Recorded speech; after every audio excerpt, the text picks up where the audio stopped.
had such a bad cold it lasted for weeks.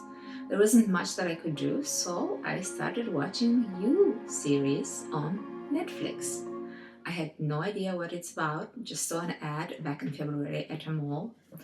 Generally, I don't watch a lot, but I have to say this is one of the best made series I've ever seen.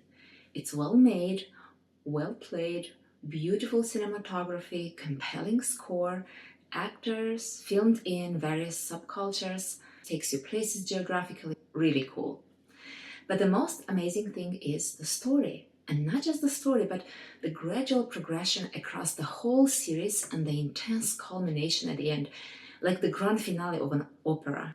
That on top of the mind-bending psychological depth of it. Typically with series, I've noticed you watch the first couple of seasons and it's good, then the following seasons often leave you frustrated or also disappointed, or sometimes a series is so good that you wished it didn't end. White Collar comes to mind. Not so with You.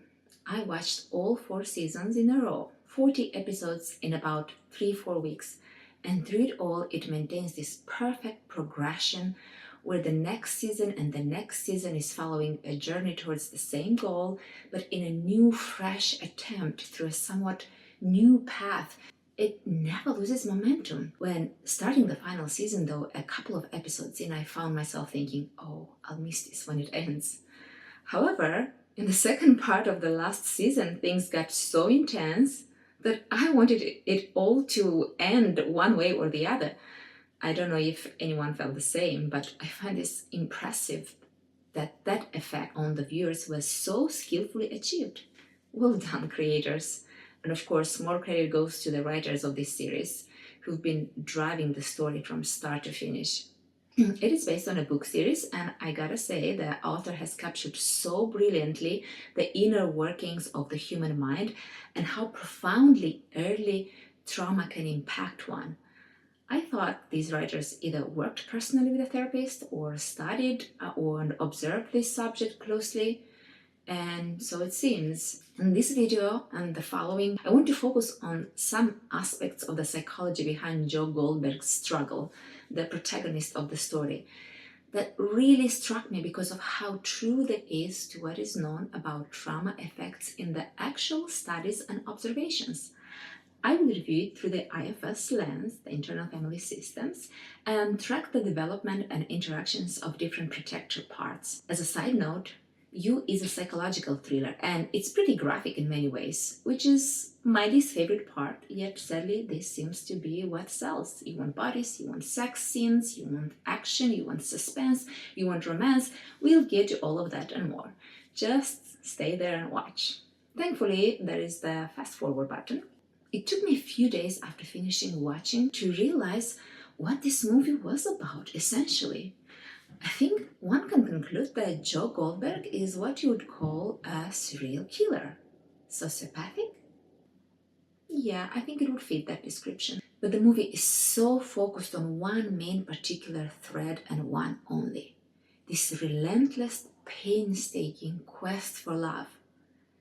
And that makes it really hard to conceive of him immediately as a serial killer. In fact, the author of the book series is quoted as saying, "I remember when I wrote You and someone first referred to Joe as a serial killer, I argued, he's not a serial killer. He meets these terrible people and has these awful thoughts. He's very sensitive. It's very strange to realize you have written a serial killer." Indeed, the focus of the story on Joe's heartbreaking pursuit of love and his early trauma that created this void overshadows the rest. I think the author got us to see a glimpse of the struggle behind that crime, compelling the audience to empathize with him. In the comments to the movie soundtrack, someone was asking, "Am I sick to be vibing on this music instead of being horrified at the crimes?" No, why? The whole series follows closely Joe's relentless search for love, his early trauma, seeing his source of love trashed as a child, and raising to kill in order to protect her, yet then losing that love to his bewilderment and his obsessive need to be loved and loved ever since. Because of this angle, perhaps we can all identify with many of those feelings, that experience of loss and search for love. It's just that our ways of dealing with this void, it's not as extreme as Joe's.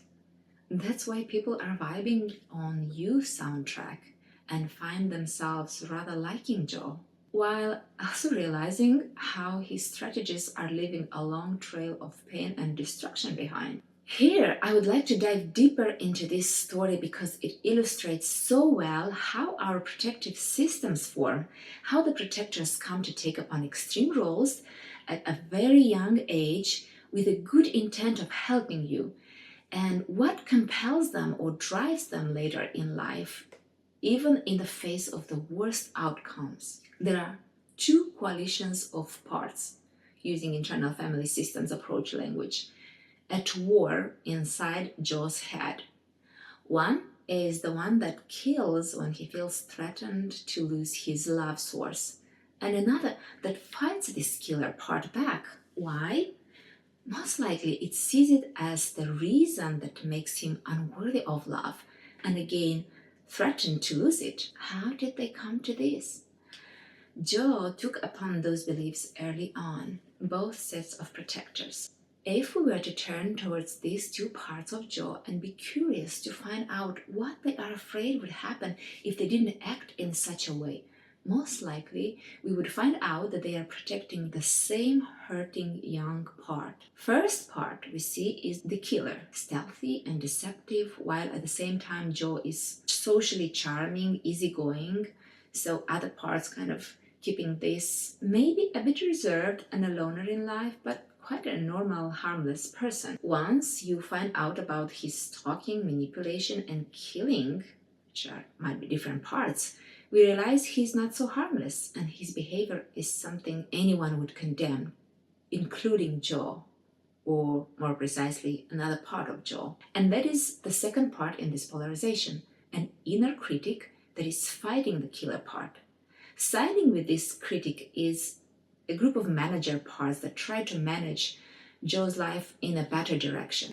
As the story of his past peels back and is brought into light, we get to meet yet another part of Joe, an exile, that little boy caught in a tragedy of events who wants so much to be loved. And this little hurt Joe is the part around which the protective parts circle like vultures.